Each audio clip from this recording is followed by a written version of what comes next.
1, 1, 2, 3, 2, 1, 2, 3, 3, and so on. Now, sinking bridge is also the idea of letting your hand sink under pressure. Sometimes the opponent is counting on you being very stiff in the arm when he tries to attack you, which would shock you. Say we were here. Now, if Gavin wanted to do pak da, pak and punch, if my arm was stiff, I would get jerked into that strike. And he also gets extra strength because he can push off of my hand. So in a situation like this, that's where you use a sinking bridge, meaning you let the bridge fall out from under him. You know, like in those Indiana Jones movies where they burn the bridge and as he's crossing it and it falls out from underneath him. It's the same idea because he's expecting to stand on a bridge and you let the ground fall out from under him. All right, another way I like to use Chum Q is when I hyperextend his arm for him. In other words, like in sticky hands, sometimes what I'll do is I'll pull the guy to full extension over my arm as I'm hitting him. That sets him up for the shot. So what I did was just from the tansao, scoop out, pull him to full extension and hit the body. And you can sort of dig in with that knuckle right there for that extra pain. Then here, go into the arm break, and then in this case I just pushed it down and went into the diagonal punch. All right, next I'm going to talk about to ma bong sao. Now you notice that from the Chum Q here, what I do not do is I do not go step, bong, slide. That's not the idea. What you want to do is from here, you want to go step, bong, slide. Now this introduces you to to ma footwork, step, slide footwork, which is used in a lot of ways. But just the bong sao itself gives you the clue to what's called leakage attacks. Now leakage attack means when a person thinks he has everything airtight, you leak in through a gap in the middle. Now an example of a leakage attack would be if I had thrown the punch at Gavin and he used a perfectly structured bong sao to stop me. Perfectly structured, everything's there, there's nothing wrong with it. But by using my own bong sao structure here, like turning into my own bong and putting a fist on the end, I can leak through the middle and then attack. Now this movement also introduces us to, like I said, to ma, step slide footwork. Stepping and sliding, stepping and sliding. Okay? What you're doing is taking one step of a few inches with the foot and then sliding up to recorrect the stance. Now I might use that moving forward towards the opponent or sideways. There's a lot of times when you use step slide footwork to get a little bit of extra power in your move and to close the distance. Say for example we were closed and that first punch came in. I might want to step in to get a little bit more distance and here to get a little bit more power. Also to check the leg, to set me up for sweeps or whatever else I might want to do. Now if we were open, again, I might want to use step slide footwork with bong just to help me get to the outside of his foot. In other words, I don't want to end up getting knocking into his foot when I'm doing bong, and I certainly don't want to end up on the inside of him. Say I didn't move and he stepped to the outside. That ruins the structure of my bong sao because I'm unbalanced. All right, next I'm going to talk about the short pivot of the hips with the uppercut, Chao Kun. All right, now that is an uppercut, which there are two versions really. There's an uppercut that goes upward and there's one that goes kind of straight. One of them is based on tansao, one of them is based on pao sao. But both are called Chao Kun or drilling punch. Now, one of the ways that I use it in sticky hands would be from position here, I might, from right here, pull into the lan da Chao Kun. On the other side, it would look like this. From right here, I go pull and uppercut. So this is a situation where I would use the lan and at the same time uppercut. Now, if I'm on the inside, I can leak from bong position here with the same type of movement with a hyun sao. See, what I did was right from bong, I just spread him open and dropped in this way. Now that would work if we were open and that jab came again here, I might leak up through that gap in the middle. I've shown that already earlier when I was showing the lan sao. But this is one of the times when you might want to use the uppercut. Another technique I showed at Sulim Tao was once I've gotten the 1-2 taken care of, that's a good time to use the uppercut right there because your hand is down, ready to come up and his chin is exposed from underneath. All right, another chi sao or sticky hands attack I can use the Chao Kun with is sometimes I like to use 3 in a row. So from the roll, if I feel his elbows out a little too much on his fuk sao, what I'll do is go 1, 2, 3 and come in with 3 uppercuts. So I come here 1 with the hyun sao, 2 with the lan sao, 3 with the gum sao. All 3 are uppercut attacks. All right, next I'm going to talk about the Chun Ging Kun, inch power punch. So from the uppercut position here, all I use is a little twist of my hips and I drive downwards into chop kun structure with inch power, short power. Now short power is used in a lot of our hits. To use this movement exactly as it is in the form, it would be something like this. say we were open and I was trying to use the uppercut to hit Gavin in the body, but he stops me with the jamsao. That's a situation where I might want to just pop into that low punch straight in from the chakran. Okay? So in other words, what I did was I tried to hit and I felt it get stopped. So I just 1 inch powered it in and then followed up. Same thing in sticky hands. If I was trying for the uppercut and Gavin stopped me here with the jam, there's another chance for that inch power punch. But the inch power idea is applied in so many ways. I mean, anytime, say we're closed, anytime I've blocked here, I don't want to pull my hand back to get power. That wastes time and it might get me hit. So instead, from where my hand is, I should learn to punch in with that kind of power, short power. Even if I'm really close, my hand could be even this close, I could still get a snappy punch with short power. Sometimes you don't have much room, so you just have to hit from where you have space. All right, next I'm going to talk about Jing Ma Lapsao. So from the side stance, I turn my stance back to the middle, and I grab to the center. This is the root of what's called fan sao, or trapping hand. One of the ways that we grab in Wing Chun is with a whippy, relaxed grab. Your hand should actually sizzle the air with its grabbing power. Now the way we use the fan sao, for example, there is a drill called the fan sao drill in which I practically tap myself on the shoulder and then whip grab. And again here. So it's like, see, I use it that way. Now, another way that I use that fan sao, let's say, for example, we were open like this. If I had, for example, done pak da here, I might want to get some grabbing power for my follow-up. So in this position, I did Jing Ma Lapsao. So my hand was extended, and I turned my stance back to the center so I don't give him too much of my back. I only turn back to the center, and that gives the power to the grab and also to the punch. All right, now another way that I use the fan sao is after what's called jeet gyuk, or stop kick. Say, for example, against the 1-2, Gavin gave me 1 and 2. Now, what I did here was stop the first shot, and then I received the second shot, or rather, I intercept it with the kick. Then from here, what I'll do is use the fan sao to trap that already extended arm and capitalize on my descending momentum. All right, next I'm going to talk about the skip front kick. So what I do from position is I pivot, slide up, front kick, and my foot is slanted out again. So I pivoted, I slid my feet together, and then kicked. We won't worry about how I put my foot down just yet. Now what that's designed to do, closed, is designed to close the gap. In other words, if I try to front kick right here with this leg with no jump, I'm not going to be able to reach him, or I'm going to have to go way off balance to reach that leg. So instead, what I do is slide up, and that closes the distance, so I can come in with my kick and close that gap. See? So it slides up, closes, kicks. Then I can follow up in a number of different ways. Now, if we were open, it'd work the same way. Wouldn't much matter. Slide up, kick, and go in. Now, it doesn't have to be a front kick. It could be any of the kicks that we do. You know, I could slide up and do round kick, for example, to the leg. Sets me up. The way I put my foot down set me up for a trap. It could be any of the kicks. I could come in, slide up, reverse round kick to the groin. There's a lot of different ways you could go. The main idea here is skipping into a kick for power and to close the gap. Now, the next thing I'm going to talk about is the way I put my foot down after that kick. So once I've turned and kicked here, you notice that I put my foot down, and it kind of might look like a fancy movement that doesn't have any practical application.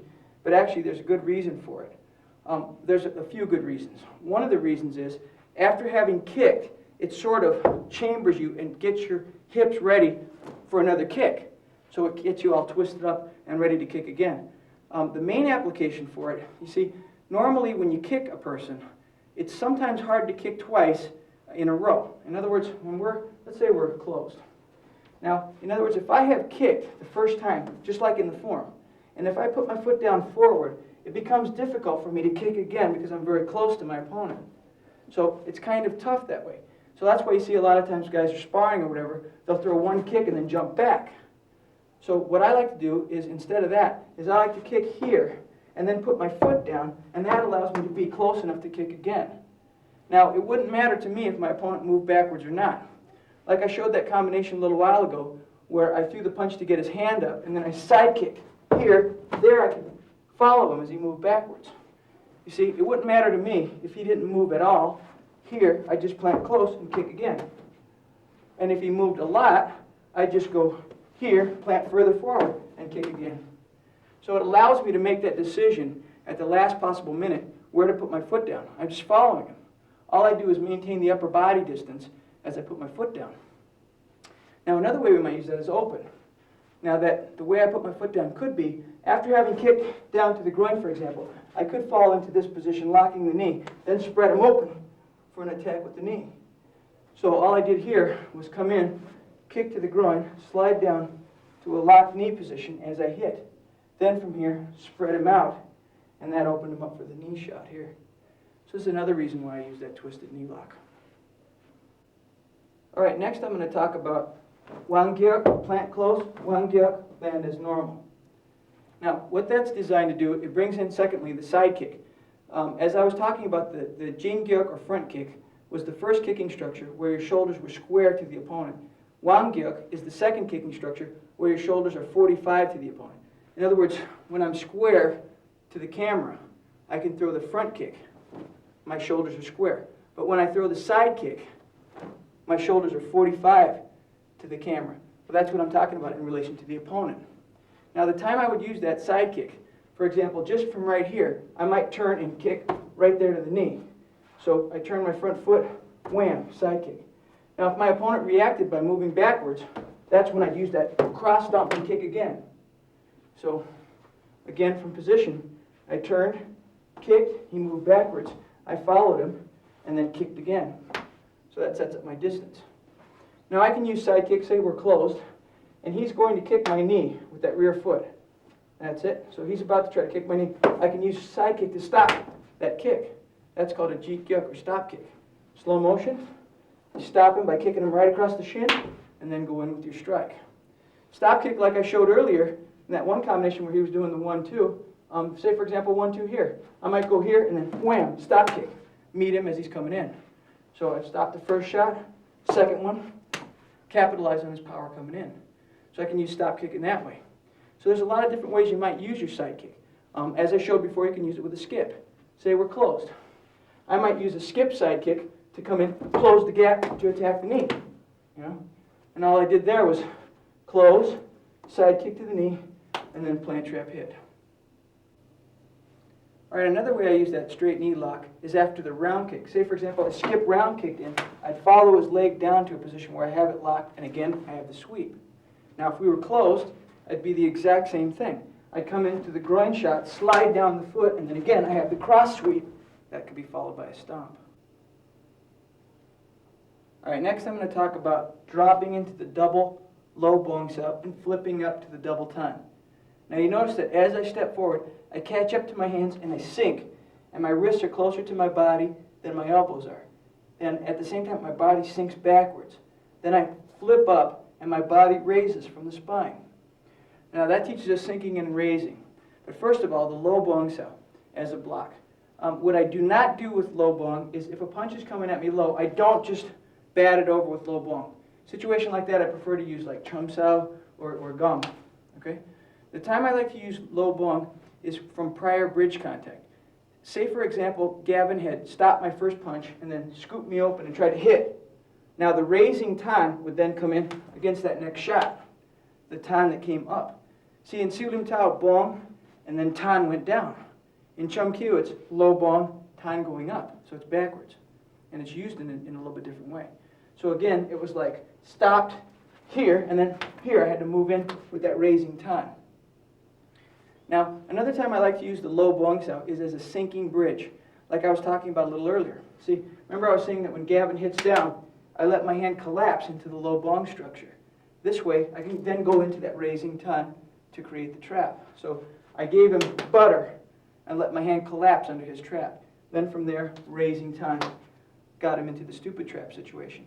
So I'd like to use it in that way. Low bong sao in itself as a block is not as effective just out of thin air. It's normally executed from bridge contact. Now we have a drill that we practice. Say we're both pivoted towards the camera. So I go to throw the punch and Gavin goes jam, hin, hit. Then again, jam, hin, and hit. And in the meantime, I'm using dai bong. So it's like 1, 2, 3, 4, 5, 6. So we use it there. Okay, next I'm going to talk about double jut, stepping up to Siang Ma Po Pai. Now, this introduces us to a couple of things. It's sort of the same motion that we had in Siu Lim Tao with the double jut, but from a side reference. So you turn sideways and you're pulling to your belt. Then you're stepping up with the palm strikes. Now, you could take and separate those into different applications. For example, you could mix jut, palm strike, and footwork off of either or both hands any way you want. Like, for example, you could go jut, step in, palm strike. Or you could go jut, jut, step in, palm strike, palm strike. Or you could go jut, palm strike, step in, jut, palm strike. Any different way you want to mix them. Now, this does introduce us to Siang Ma footwork, which is advancing stance. That is to step through and slide. So from position, like I turn my foot, step through and slide. If I wanted to come in with a punch, I might step through and punch here. Or in a double punch, I might step through, punch, punch, coordinating the feet and the hands. So Siang Ma footwork could be done with a lot of different things. It doesn't have to be that palm strike. You could do it with any one of a number of different hits. Example, we're closed, and Gavin starts backing up. I can follow him with that punch, just stepping through. Or, another example might be if I were here and I was moving in and Gavin decided to punch me, I might step in and end up doing Bong Sao. So you can do Siang Ma footwork with blocks, punches, or both. In that same situation, I might step in here and do a Tan Da. In that situation, I was stepping in, the pivot was giving power to the Tan, and the step slide was giving power to the punch. Now, another application for the Po Pai Sao, or the twin palm strike. What Po Pai means in Chinese is chest breaking or chest smashing hand. Now, as I showed before against the hook, the Wing Chun man uses what is called Wu Pak Sao to stop the hook. He treats the shoulder as the center, as Gavin's half of the center line.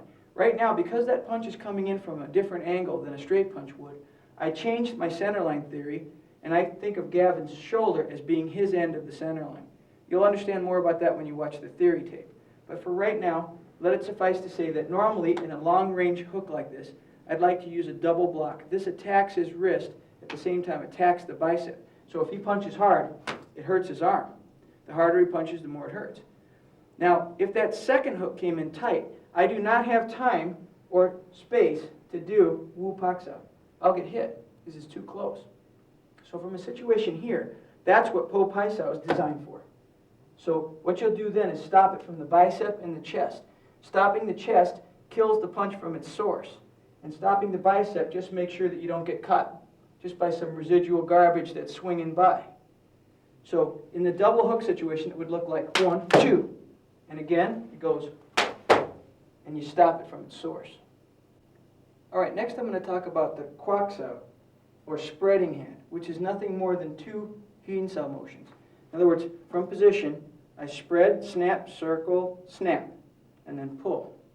Now, Kwak Sao is a double usage of the Hyun Sao motion. Say, for example, in sticky hands, I'm in here. What I'll do is, from my Tan Sao position, hook him open and go for the attack. Now, what I did was kept this one the way it was, circled that one out, and spread.